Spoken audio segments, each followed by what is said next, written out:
My initial reaction to sending my child to Costa Rica was absolutely not, but he was very persistent, and as we started interviewing schools, my initial conversations with NSA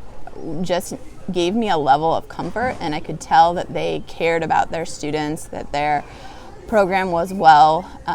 put together, and that there was just a different feel about it than some of the other organizations and schools that we talked to, which gave me an additional level of comfort. And then when I actually got here and got to meet the staff and everyone that works at NSA, I just knew immediately that this was the absolute right place for him, and was very excited to start the journey. When he started to integrate into a more traditional environment, then that is when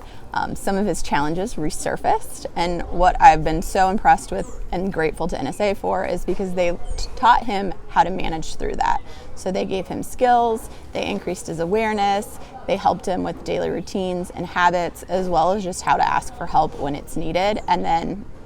during his time here, they were definitely there for him when he needed it. So very grateful to all the progress I've seen in Theo and all the support we've received from NSA. Yes, that was an added benefit that I didn't fully anticipate going into this process, is that it really brought some awareness to myself and as well as his siblings in terms of our family dynamics, how we were communicating with each other, how we were resolving conflicts, how we supported each other or didn't support each other, as the case may be, and just allowed us to have more open and honest conversation and kind of created more connection amongst us all. So,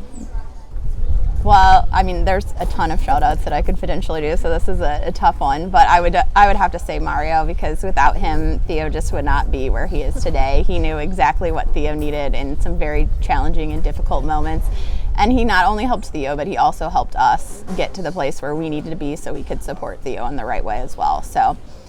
just forever grateful to him.